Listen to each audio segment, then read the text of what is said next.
Reanimation, a long-forgotten art of the necromancers, has been left in the shadows. Through the recent ages, necromancers have turned their attentions to the arts of the Reaper and the Scourge, pushing away what makes them masters of death magic. But no longer shall fiends be suppressed. Introducing the Summoner. The Summoner calls upon those who wish to reclaim their heritage with the force of a legion.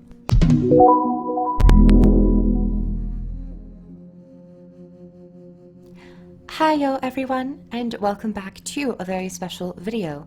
For those of you who might be in my Discord, you might have noticed me rambling about a little video that I'm trying to make, and it's taken me quite some time because I get wrapped up in the details.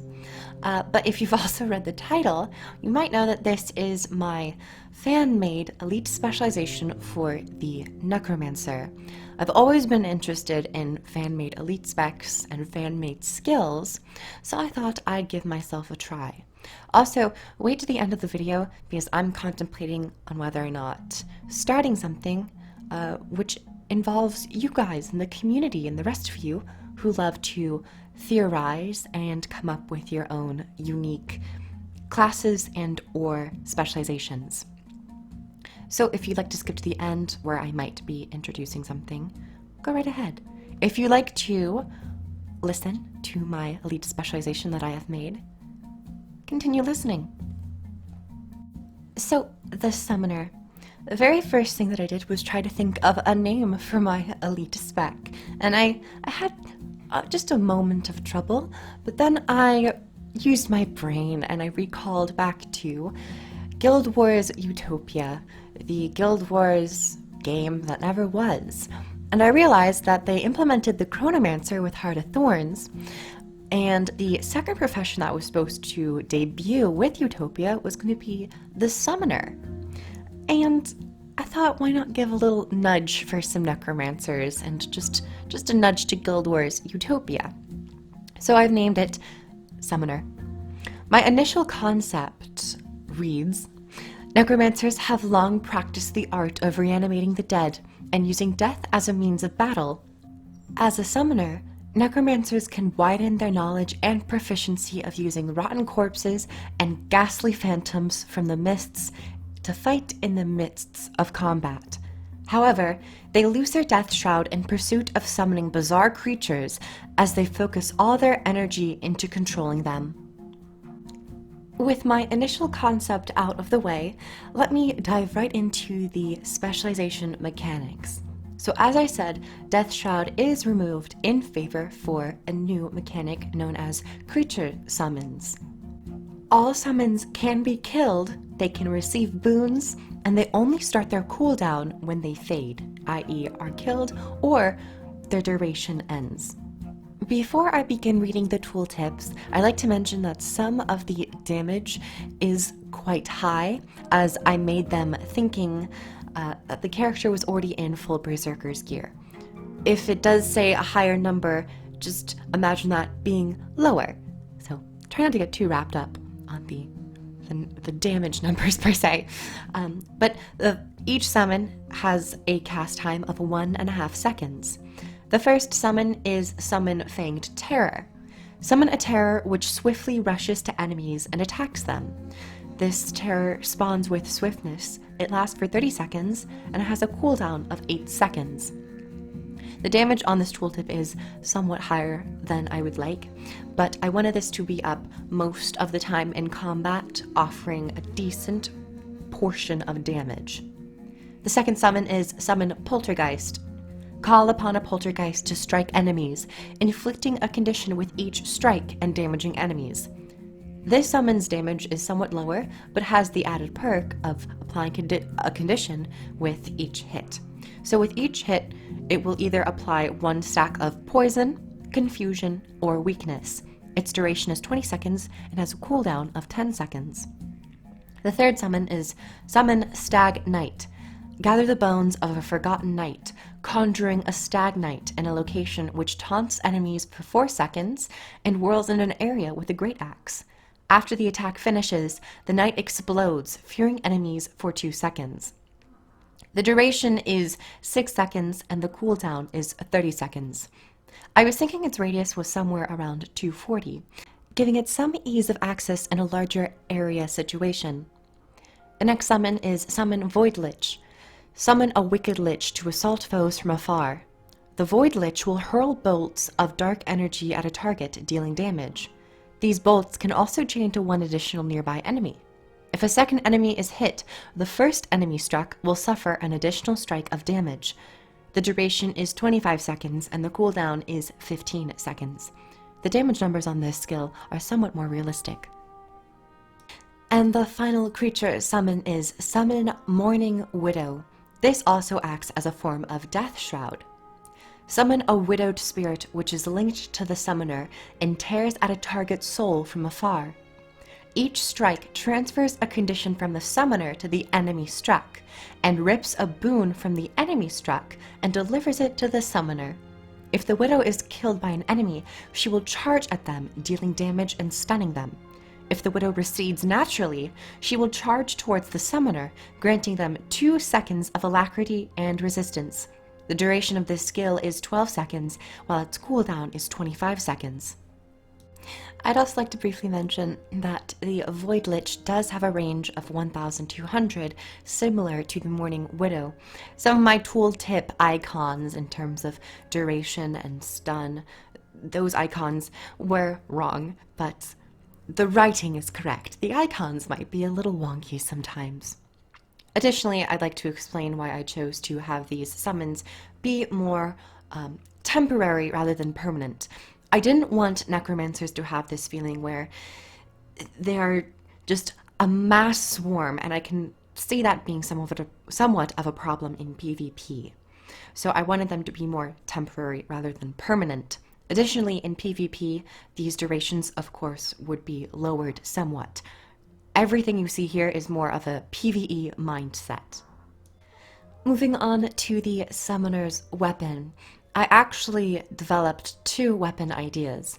I couldn't decide between the hammer or the focus, so I tasked myself with making 2. However, I have decided that I feel that the main hand focus fits this spec a little bit more than the hammer. So I'll leave the hammer for a different elite spec. So for the main hand focus, the auto attack chain is Tortured Energy, Corrupted Energy, and then Void Orb. Tortured enemy energy dealing the lowest amount of damage, Corrupted Energy doing slightly higher, and then Void Orb doing the most damage. Void Orb does have the unique effect of piercing targets and dealing a little bit more damage if it strikes an enemy with either a boon or condition. I want to just add a little flair to the final auto attack chain. The second skill, Missiles of Agony. Prepare a collection of agonizing magic and then release them in a channeled attack. These missiles will individually seek their target and explode on impact. These isolated explosions will grant fury and quickness to any ally within the explosion's radius. You also gain life force with each successful missile strike. This skill has a cooldown of 15 seconds and a channeled cast time of 5 seconds, releasing 1 missile per second.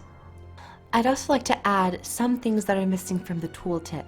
The number of allies affected would be the conventional 5 allies, and the radius of the explosion would be somewhat of a small 180 or perhaps 150 radius.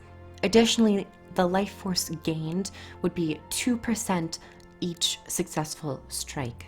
Some of my tooltips are lacking. I did miss a couple things, but please forgive me. The next ability is the third ability, known as Pit of Despair. Rip an area open, revealing deadly shadows. Necrotic spears will stab upwards, striking foes within the area. Each foe struck will receive damage and a stack of poison. This cooldown is 24 seconds, while its duration is 4 seconds. The activation time or cast time is 1 second, and it affects 10 enemies. The damage on this skill reads extremely high, and I don't want the flat damage value to be 2,200. I was just thinking that 4 packets would add up to 2,200 if you had full, like, Berserker's gear. And that was the focus. I'd also like to add that the Elite Specialization weapon would be similar to the Binding of Ipos, where the actual focus, the hand, might be some sort of gauntlet, or at least glove, while floating atop the hand through magical energies would be some, like, green and black crystals that kind of float in a ball, or do something with the animation. Art team is great, so that's just something I've had in mind that a focus could potentially be. Moving over to the utilities, summoners tap into their inner anger of their creations and themselves, and use rage skills in combat. Some of you might recognize the category of rage skills. These are for the Berserker. Now, conventionally, rage skills also grant profession-specific resources, such as adrenaline in the Berserker's case. This rage type skill will also grant life force. Now, some people might be like, oh, but that's like spectral skills. And to that I say, live a little. Don't limit yourself completely. So each of these skills do grant life force. However, they're not as defensive per se. They're a bit more offensive and like to pick at targets rather than prevent damage. I also wanted to offer those a different utility type because personally I would want to run this spec with minions as well. So just in case you don't want to go with the minion mancer route, you have a bit more of a bruisery type playstyle. First up is the healing skill. Return to the grave. Collapse into the ground, blocking and evading all attacks for a short duration whilst healing. Healing is improved if you have an active creature summon. This is a stun break skill. Its cooldown is 30 seconds and the duration of the block and evade is 2 seconds. It's an instant activation skill as well. Renegade did try to have a stun break on the healing skill, however the skill didn't offer any defense at all. The first utility skill is known as One with Shadow. Become stealthed and gain super speed. When this skill ends, release shadow magic, damaging, blinding foes, and revealing enemies. This will break targeting. Its cooldown is 30 seconds and the duration of the stealth and super speed is 3 seconds. Its activation time or cast time is instant. It has 2 charges and the time in between charge activation is 5 seconds. Second utility skill is known as Demon Strike. Call upon the sharpened force of a demon to strike in a frontal cone, removing defensive boons and dealing damage. The cooldown of this skill is 25 seconds, and the cast time is half a second, with the radius of the cone being 600. The third skill, Defile Flesh, curses a target, reducing their healing by 25%, while gaining the missing 25% healing for yourself. If no healing is received, gain additional life force when this skill ends.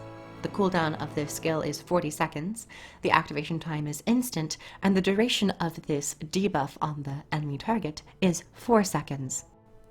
The final utility skill is known as Feast for the Dead. Sap the bodies of the dead around you, friend and foe, summoning corrupt locusts. Corrupt locusts will remain enslaved for a duration until they have a target to strike. Once the summoner attacks a target, any corrupt locusts will torpedo themselves at the same foe, dealing damage and inflicting weakness and poison if they critically hit. The radius of this skill is 360 to summon the locusts, the number of targets is 5, and the duration is 8 seconds for the corrupt locusts. The elite skill is known as Blinded Desperation. Infuse yourself with the rampaging energy of Deimos for one last effort, gaining quickness, fury, alacrity, vigor, and a damage modifier, pulsing over this skill's duration.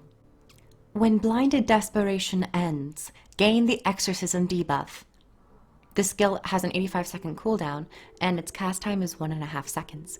The quickness, fury, alacrity, and vigor have a 1 second or a 1.5 second duration, and the damage increase is 15%.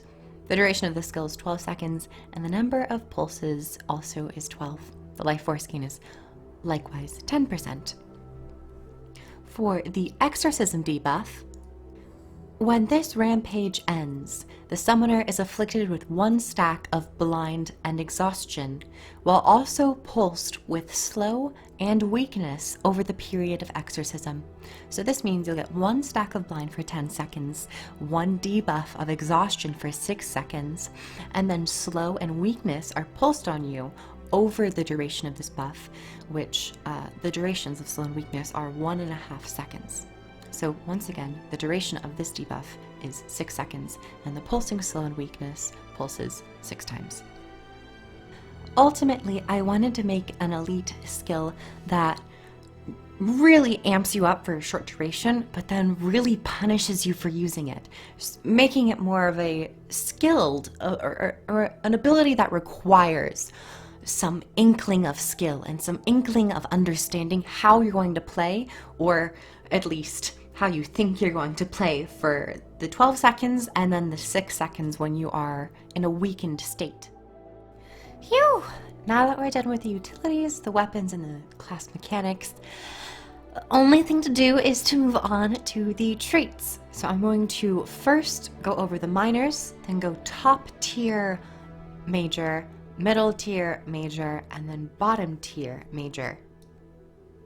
My idea for the summoner's traits would fall into 3 branching lines. 1 for improving damage of the summons and the summoner, the top line. 1 for increasing survivability of the summoner, the middle line. And 1 for managing and altering summons, the bottom line. First off, let me go over the minor traits. For the minor adept, we have Summoner's Devotion. Gain access to the main hand focus, creature summons, and rage skills. This one is always a bit of a freebie. The Minor Master, Summoner's Defense. Gain protection when summoning a creature. This trait has a cooldown of 6 seconds, and the duration of protection is 3 seconds. Grandmaster Minor, Summoner's Destruction. Gain a damage increase for each active summon you currently have, and this is for 1% each, with a possible total of 5% damage increase. Next up, I will be talking about the top tier traits which focus on damage. First off, for the Adept Major, we have Force of Shadow. When you summon a creature, the creature's next attack will critically strike. Your own next attack will cast Demonic Spike on your target. Demonic Spike does about 400 damage and applies 2 seconds of weakness. The Master Trait, Revving Rage. Rage skills gain reduced recharge, 20%, and using a rage skill causes your next attack to critically hit and destroy 1 boon. Finally, Hasten Death. You deal increased damage to foes at a lower health percentage, about 5%, and your critical strikes deal 10% more damage. So as you can see, the top line is primarily focused on flat damage and altering critical strikes. Next up is the middle line, which is focused on defense. The Adept trait is Marrow Hide. Each time your Stagnite strikes an enemy, heal. Your Stagnite absorbs a percentage of the damage you receive. This healing is about 250, and the percentage of damage absorbed is about 5%. This trait has a 1-second cooldown just to stay in line with the tick pulses of the Whirling Axe. Next up, Hoarded Altruism. When at maximum health, a percentage of overhealing is converted to barrier. Barriers are also stronger. The overhealing converted to barrier is about 20%, and the barrier strength is about 5%. I've also thought of putting a 1.5-second cooldown on this, but I'm more so worried about regeneration taking up this trait. And finally, for the Grandmaster, we have Death Can Wait. If you were to take a lethal blow, all summons currently active will destroy themselves, healing you for each. And you also gain resistance when using a heal skill. This healing is about 1,000, and the trait overall is a 60-second cooldown. The resistance application is in line with all healing skills. It doesn't really have a cooldown. I will touch on how this works with Unholy Sanctuary towards the end of the video when I go over a couple core necro changes. And finally, for the bottom line, which alters summons and how they function a little bit. First up for the Adept is Encouraged Servitude. Creatures gain stacks of might when summoned. Also, might on summoned creatures is more potent, similar to the Spite trait for necromancers, but more applied to the summons. Also, when a summon vanishes or is killed, all boons on the summon are transported to the summoner. master trait, known as Develop Demons, all creature summons gain a unique effect or skill upon activation. Your Fang Terror gains super speed and quickness for 3 seconds. Poltergeist is able to teleport behind the enemy immediately, applying all 3 conditions. The Stag Knight gains 10% increased health and spawns with a stack of stability for 3 seconds. Your Void Lich will cast a meteor, exploding and doing area damage, and the Morning Widow will grant all surrounding allies alacrity for 5 seconds and resistance for 3 seconds. That one was a lot to get through. And finally, for the Grandmaster, for the bottom line, Master of the Myriad. Creature summons last longer, 2 seconds to be exact. And when a summoned creature dies, they become a corrupted locust, functioning the same exact way, dealing about 400 damage and poison and weakness upon critically striking, and they last for 8 seconds. Additionally, I'd like to mention some Necromancer base specialization traits that would be altered when the summoner is equipped. I've only really thought of a few. There might be other traits that work weirdly with my elite spec, but here we go. Transfusion would only pulse 1 time. That means 1 heal and 1 tick of res. I don't really want this to be a supportive type spec, so just to neglect people from using Void Lich because it lasts quite long and just pulsing everything, I'd rather it just have 1 tick. Beyond the Veil is something I would even change in core game. Protection also is gained when entering Shroud as well. And with Unholy Sanctuary, the trait Death Can Wait takes priority. So this means if you have summons up and you take a lethal blow, Death Can Wait will trigger first, consuming all the summons. If you are to take another lethal blow before Death Can Wait comes off cooldown, then your Morning Widow, which doubles as your Shroud, would automatically be spawned, placing you in Shroud. However, with Shroud, you don't really get a lot of survivability, other than like with Unholy Sanctuary, it heals you over time. There's not a lot of barrier. It really is just kind of pure damage-y, so be careful when playing the Summoner in my fictional world. And that, everyone, was my fan-made elite specialization for the Necromancer. If any of this got into the next elite spec, I would vomit joy and sprinkles. But I just had a lot of fun doing this, and I know many other people in the community enjoyed this as well. So, what I was talking about at the beginning of the video is I'm interested in doing a community-run little video series where people such as myself who are interested in elite specializations and making elite specializations and crafting them themselves, a little program where anyone could potentially send me their elite spec ideas and I would make a video on them. And I think this would be more of like an every other week type of video. I'll pick one person, depending on how many entries I get, one lucky winner, and I'll make a video on their fan-made elite spec for the internet to see, because I think we have a lot of creative people in this community. So if anyone wants to submit their works, you can message me on Discord, links below, or you can email me at groovgaming@gmail.com. And I think whoever I pick, I'll get like a little prize, either like 10, 15 gold, or like we can work something out. I'll message you, just like a little fun thing. So I want to maybe start that. So just to wrap up my thoughts, I kind of want to get this like fan elite specialization video series going. I will still also be making videos on my elite specs as well, because I'm going to do other professions. But if anyone else is interested, message me and we'll get something going. Okay, girl? Okay. Anyway, I hope you guys enjoyed that. I loved making it. It was a lot of editing, but I just felt like I did it. And I'll see you guys soon. Maybe tomorrow. Maybe the day after that. Who knows? Like the video if you liked it. Comment down below on what you thought on my elite spec. What you could change. What you would alter. if you like it, if you didn't like it. And subscribe for more Go to content and other videos, other games and stuff. And I'll see you guys in the next video. Bye, everyone. Down below, I have links to all things Guild Wars 2 for free-to-play players and expansion players alike. So if you or a loved one are interested in playing Guild Wars 2, check the links down below and begin your adventure in Tyria today. See you in game!